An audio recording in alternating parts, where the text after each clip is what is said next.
So guys, here I am now back with a brand new video. This is round 7 of the Freddie series, season 3 on F1 2014 using this F1 2016 mod. Today we are at the Canadian Grand Prix for round 7 of the season, last time out in Monaco, picking up a relatively disappointing result in the end with it being position 4.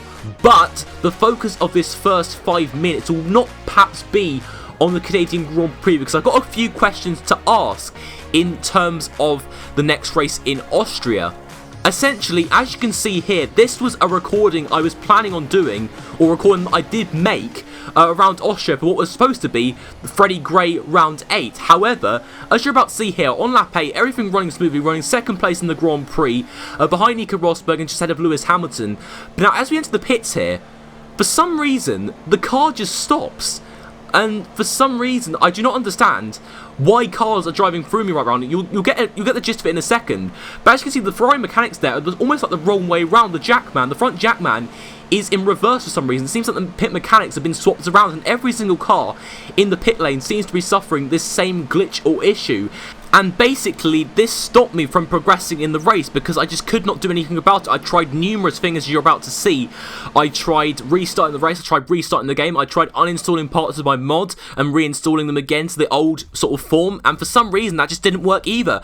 I tried a flashback here, made absolutely no difference whatsoever, and now every car is stuck in the pit lane. Eventually I managed to actually get in my pit box, but as you can see there, the wrong way around the pit lane, and basically, looks like I've gone to outer space or something. I'm going to go onto the options here. I eventually get there. It takes me a while to get there, but I'm actually going to turn off the pit lane cameras and see where I've actually ended up, which is really odd. So let's just turn off the turn the pit cameras off, and let's see where we've actually ended up and do a flashback here.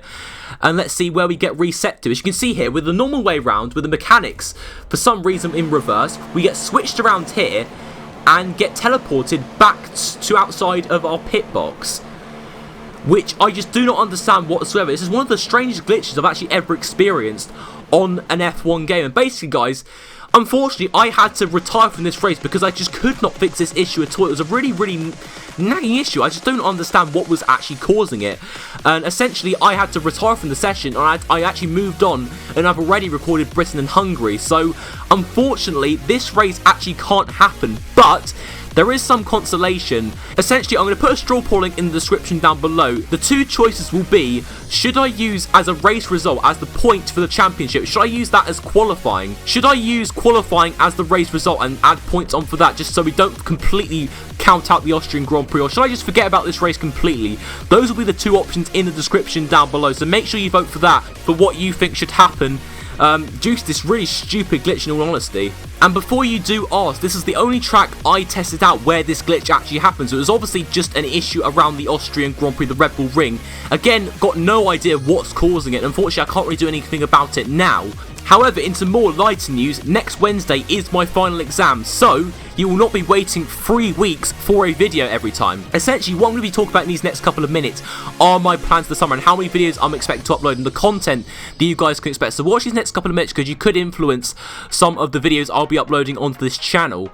So essentially what I'm planning to do is upload 2 Freddie Gray episodes a week, around about that amount. I can't guarantee which days I'll be uploaded on, probably just be random days.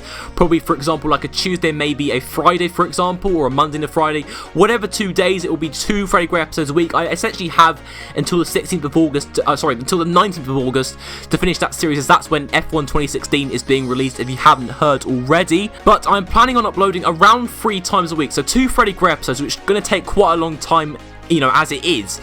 But one more video I want to do is more or less just a challenge video, just a different sort of video that you guys might want to see on this channel. And there's going to be a straw poll link in the description down below, and you can vote for what sort of challenge and what sort of video I should do as the 3rd video in that particular week. Because that's what I'm going to plan to do. I'm going to plan on making 3 videos, because any more than that would just be a little bit too much pressure on myself to try and produce, you know, 2 good quality Freddie Gray episodes along with a good quality like challenge video or a different sort of video. So yeah, if you can vote for that in the description down down below. A lot of voting to do today with the 2 straw poll links, but it shouldn't take too long. It should literally take about, 10 seconds of your time, if that. But yeah, guys, I do appreciate you listening to these first 5 minutes of the video. I would appreciate if you were to vote down below and maybe even just leave any comments for any suggestions for videos that you might have in the future. But a straw poll link would obviously help me out more because I can see what the majority of you would want rather than just leaving comments down below and trying to count those up. But anyway, I'm going to stop rambling on now. Let's move on to qualifying now for the Canadian Grand Prix. Manor Racing sealed 19th and 21st respectively in a fairly ordinary performance, with Sauber also showing little promise in 18th and 20th. Renault on the other hand endured an impressive display with both cars making it into Q2. Romain Grosjean outqualified Mexican teammate Gutierrez by a significant margin of 1.2 seconds. Force India were confused by a loss of pace as both Hulkenberg and Perez struggled. McLaren was slowly making improvements and only 1/10 of a second denied Alonso a Q3 spot. Toro Rosso were yet again ecstatic with their qualifying, achieving 6th and 10th, with senior team Red Bull achieving 5th and 7th. Williams have a difficult day out on track, with Massa's engine failing in the opening stages of Q1. Nico Rosberg was satisfied as he was able to outpace his teammate Lewis Hamilton, and it was Freddie Gray who sealed pole position by an almighty 5/10 of a second, which is the sort of confidence boost he'll need to produce a victory in the race tomorrow. It is time for the Canadian Grand Prix. Right, excellent job in qualifying, but today is where it really matters. Come on, Freddie. So indeed, a brilliant qualifying session yesterday from Freddie Gray, second pole position of the season, the first obviously coming at Sochi for the Russian Grand Prix, as the lights are illuminated above the drivers now for the Canadian Grand Prix, and we are underway, getting off to a decent launch initially. Rosberg and Vettel actually really quite slow off the start, and Freddie really into turn 1, already quite far out into the lead as the cars behind are going 3 abreast of the corner. I believe Vettel was actually into second place, so already a Ferrari 1-2 in these early stages, but he's going to have to fend off those Mercedes drivers behind. But Freddie, I would say, has already built up around the 2-second lead, and I believe actually looking back, Vettel has fended off the 2 Mercedes cars and he has cemented that second position for now. As we do enter sector 2, however, the gap is already 1.8 seconds as predicted, a near 2-second lead already, so things going very smoothly so far. And as we skip on to basically the same point on lap 4 as we resume the race here, 2.4 seconds the gap is now, so we've increased it by about half a second, but it has been closing slowly up on the, I said around lap 2, it was up to about 2.8 seconds. The Vettel is slowly closing in as the tyres are beginning to go off slightly. Tyre wear is not as much of an issue around Canada, but for somehow he managed to close it down by 1.4 seconds in that sector alone, which is very strange to say the least. But now Vettel will be within DRS distance on this back straight heading into the final chicane. Freddie runs a little bit wide, allowing Vettel to close the gap ever so slightly, but also what Vettel has to watch out for are the 2 Mercedes cars. People like Hamilton, for example, will get a triple slipstream almost from the 3 cars in front of him. So we've got to see how it all pans out here. I don't think Vettel's close enough for now, but he might get another chance, obviously, because we do have a double DRS zone in Canada on this pit straight here. So let's see what happens. Vettel and Rosberg are both incredibly close with Hamilton just waiting in the wings ready for one of us to make a mistake. Let's see what happens. Vettel's going to go to the inside line. Freddie goes to the outside to defend, but Vettel seemingly backs off and allows Freddie to take the racing line into turn 1. But I think what the end of this final stint will be is more or less Freddie just defending from these 3 cars behind who seem to have supreme pace for whatever reason. Obviously, the first lap was obviously a bit of a kind of unrepresentative really, because of the fact that all the cars behind were battling, while Freddie had pretty much a clean run into turn 1 with no cars ahead of him. So now on to lap 7, the end of the lap in fact. Vettel once again with the DRS, not going for a move up the inside of the final chicane into the wall of champions. As you can see, Vettel once again on the back. He's still there. Is he going to try once again? I don't think he's quite close enough. In fact, he's more under pressure from Nico Rosberg, who might be going to the inside here. Lewis Hamilton also waiting in the wings, as mentioned before. Lewis Hamilton waiting for something to happen here. He's not necessarily going for all the moves, but Freddie gets a massive slide out of the exit of turn 2. Now, later on, the train resumes, and Freddie still has Vettel to contend with, obviously really absorbing up a lot of pressure. He's always been good in these sort of situations where he's having to defend from cars behind. Always has been a good trait of his, but now Vettel looks closer than ever this time round, and Freddie trying to leave him as much room as possible by running out wide, but we'll have to wait and see. Again, on to lap 9, to no avail could Vettel overtake on that lap, but now, a couple of laps later, Vettel in fact going around the outside of the hairpin. What a move! I don't think Freddie actually saw that coming, but he makes contact with the rear of Vettel's car out of the exit of the hairpin, but despite that, Vettel still manages to get around the outside. In fact, what a move from Sebastian. I've got to give him credit for that. That was brilliant stuff, but Freddie obviously not with having DRS, but in fact, it doesn't even matter anyway. way, even with the rich mix now putting down to standard, he still has the supreme straight line speed over Vettel. Tries to dive one down the inside, although admittedly Vettel did defend that position very well, so full credit to him once again. Doing basically the same as what Freddie did in the opening 8 or so laps, but now he's going to come under pressure from Rosberg. Rosberg's going to go for the attack. He's bearing down and going to try and go around the outside, but obviously in the end Rosberg does think better of it. Okay, unlucky there, mate. Just stick behind Seb and box this lap. So our team want us to stick behind Sebastian Vettel and obviously box in at the end of this lap on lap 10. It has come to the end of our stint now, but as mentioned before, Rosberg was significantly gaining on us on the pit straight. He's going to try and go for a similar to what Vettel did a couple of laps ago, almost succeed, but in fact in the process loses out to his teammate Lewis Hamilton. So that was a real mistake there from Rosberg, actually really not paying off whatsoever. And in fact, with us, speaking of the guy, Lewis Hamilton is pitching in, actually looking behind, looks like a bit of front wing damage as well. So it looks as if we won't be under pressure from Lewis Hamilton jumping us here in the pit box. Onto another set of option tyres. Interestingly, I believe Hamilton there was actually fitting on the yellow marked, prime tyres for this race. So we've got to see where we rejoin now. Looks like we will be rejoining in P5 behind Carlos Sainz. So not really much traffic to conquer. We've just got to hope now they can put in some quick laps here, quick out lap and a quick couple of laps before Sebastian Vettel comes into the pit lane. Now skipping on a little bit later into lap 11, and of course the safety car has been deployed.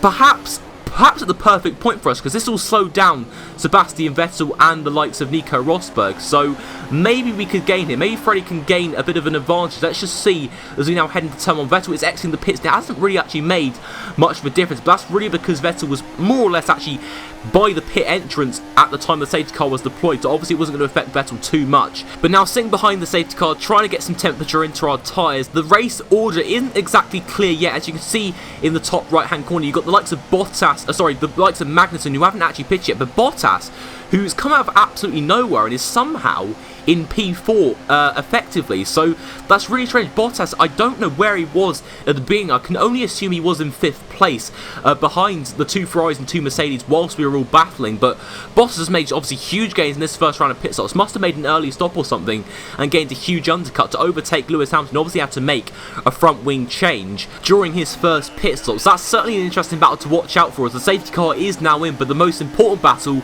in terms of this race here in Montreal is the lead battle between the 2 Ferraris. Obviously they both had incidents in the past, both Freddie and Sebastian Vettel. We're just going to have to see what the teams say about this. We've got permission from the top. Feel free to make a move on Seb.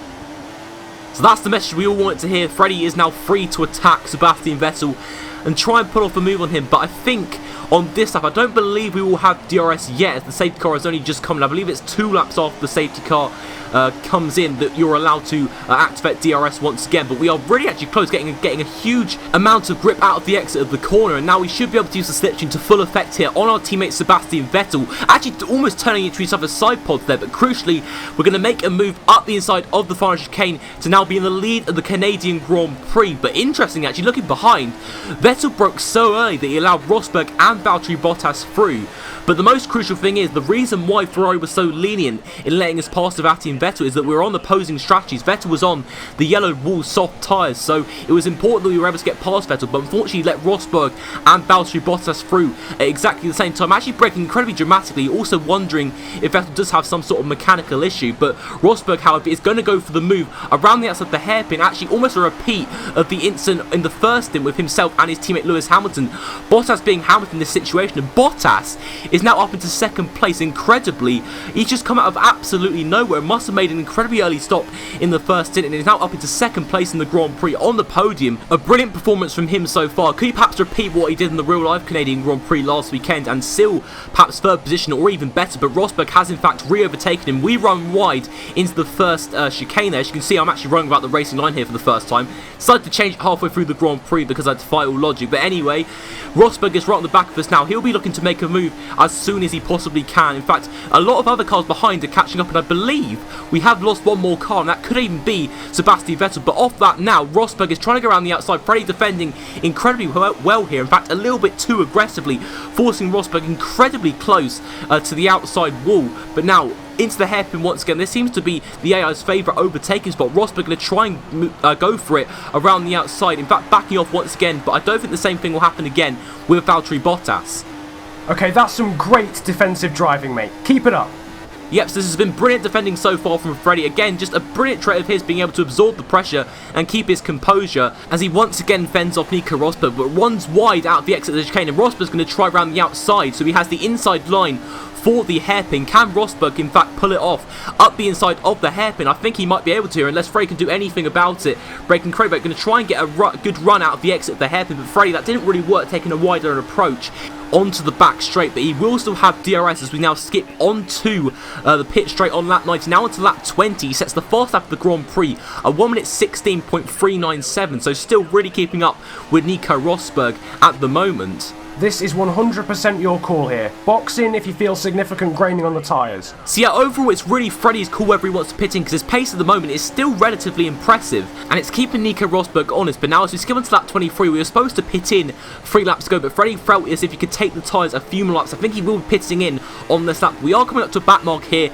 in the form of the Red Bull of Max Verstappen, who turns right into the path of us as we try and lap him, and we have lost our front wing as a result of that realistic damage bar. I do not understand what Max Verstappen was doing here. You can leave your comments down below as to whose fault you think this was, but personally, Verstappen quite clearly left it far too late to move off the racing line, and he's caused us to lose a front wing by turning in on us completely. I don't know what Verstappen was doing there. That's completely stupid driving, in my opinion, and that has lost us a huge amount of time to Nico Rosberg, and realistically, that has pretty much wrecked any chance of us sealing today's Canadian Grand Prix. As you can see now, the cars are zooming past us on the pit straight. Who will overtake us, and where will we rejoin? There's Carlos Sainz going to overtake us. Now we're down to P6, and I believe there is a Force India who could potentially demote us into P7 unless we get a good exit out of this pit exit here into turn 2, and we have just about rejoined ahead of Nico Hulkenberg and also a Renault. But next up on our hit list is obviously the Toro Rosso of Carlos Sainz. Toro Rosso actually having a very good race,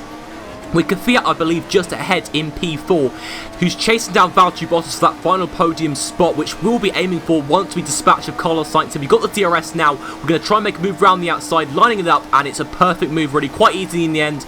Carlos Sainz Jr. not really putting up too much of a fight, and now as you can see actually ahead, quite a few cars being held up here, which can obviously aid us here in our battle for third place, and actually looks like ahead. Danny Kvyat has now overtaken Valtteri Bottas thanks to this back marker ahead, and don't tell me that's Max Verstappen again. In fact, it is. Verstappen obviously having an absolutely terrible race, must have some sort of mechanical problem, and for some reason just hasn't parked up. And Max Verstappen, that's what he should have done a few laps ago, and if it wasn't for that, we could have been in contention for this race victory, because I do believe at the moment it is Lewis Hamilton leading this Canadian Grand Prix. Somehow Lewis Hamilton came out of absolutely nowhere just before the safety car came in. Lewis Hamilton, I believe, was in P6, so he somehow managed to gain all that ground by gaining a huge overcut on his teammate Nico Rosberg, who was obviously being held up by the back markers, by the likes of Max Verstappen and the Manners, for example. But now we are right on the back of Valtteri Bottas and Danny Kvyat as we try and pursue our podium here in the Canadian Grand Prix. Really not what we want to be aiming for, especially after that insane qualifying performance, a really dominant display. But it's a shame it's all come back down to earth, really, thanks to Max Verstappen. Still really do think that was his fault, moving off the racing line at the final second, but nonetheless, we're going to move on for that. That's all in the past now as we try and overtake Valtteri Bottas, getting a brilliant run actually on Danny Kvyat. But we do dive it down the inside at the last second, and what an opportunistic move there. Very, very ambitious, and thankfully it pays off for Freddie Gray. I honestly did not expect him to make that move down the inside. Bottas was seemingly getting a good run on Danny Kvyat through the DRS and the slipstream, but Freddie just seeked the opportunity, saw it there and took it. Brilliant stuff. So now up into P4, but onto lap 33. At this point, Kvyat actually pulled away, and Freddie's pace really did drop off because Kvyat in this stint was just completely electric. I honestly just could not compete with him whatsoever, and the main threat for us actually for the remainder of this Grand Prix was Valtteri Bottas behind, but it was indeed Lewis Hamilton who won the Canadian Grand Prix. Lewis Hamilton actually a very good drive to gain all the ground that he had lost in the first stint, and a brilliant drive to seal the win today. We come across the line for a disappointing P4. Okay, that's a disappointing result overall. The car sounded unwell in the closing stages, so we'll make sure that we look into that. But for now, let's look forward to the next one. So Freddie overall will be a pretty deflated figure in the paddock after that result. But honestly, just reading through the result now, the Mercedes kept a 1-2 finish, gaining on Ferrari in that Constructors' Championship, obviously due to Sebastian Vettel's retirement, meaning that Freddie only picks up 12 points for the Scuderia today. Bottas will be equally as disappointed with P5, Carlos Sainz picks up P6, Felipe Massa, our championship rival from the back of the grid, gets 7th place, so a good drive from him, Hulkenberg in 8th, Button in 9th, and Sergio Perez in 10th position. As you can see, Sebastian Vettel did retire from the Canadian Grand Prix. So now, after 7 rounds, we review the Drivers' World Championship in 2016. Freddie Gray still leads, however, the gap now to Lewis Hamilton is now under a race win, so it's 24 points now. Felipe Massa back in 3rd with 76, Sebastian Vettel obviously retiring today, he only has 63, with Hulkenberg and Perez still maintaining 5th and 6th, with Bottas elevating himself up into 7th. Ricciardo couldn't repeat his heroics of last time out, retired today, and it was still on 36 points. Same with Verstappen, a very shameful driving from him today, causing Ferrari to lose his front wing and also causing quite a bit of chaos throughout the field, with Rosberg in 10th and also Carlos Sainz Jr. rounding out the top 11. So in the Constructors, Ferrari on 177 points, still leading to Mercedes with 122, who have now overtaken Williams in the Constructors' Championship thanks to their 1-2 finish today. But Mercedes really are the biggest challengers to Ferrari now. We're going to have to really watch out for them in the coming race and for the rest of the season. Force India still remain in 4th with Red Bull 5th, Toro Rosso in 6th in fact, thanks to Kvyat's podium and Sainz's 6th place finish. They are only 2 points behind their behind the senior team, Red Bull Racing. Renault still in 7th with McLaren 8th, Haas F1 in 9th, Manor in 10th, and Sauber in 11th with just a single point. So guys, that about wraps up today's video. Vote down below as to what you want to happen with the Austrian Grand Prix. Also vote as well for what video you would like to see next weekend as my extra video that I'm going to do each week now alongside 2 Freddie Gray episodes. So yeah guys, that's about it today for the Canadian Grand Prix. So obviously the next race will be at Silverstone for the British Grand Prix. Freddie Gray and also Lewis Hamilton's home race. So Freddie and Lewis will both want to be picking up strong results to impress the home crowd. So this will be very interesting to see the rivalry really step up a gear for the next race at Silverstone. So guys, if you have enjoyed today's video, be sure to leave a like, leave your thoughts down below, and obviously subscribe if you are new to the channel. And I will see you next time for Britain. Bye bye.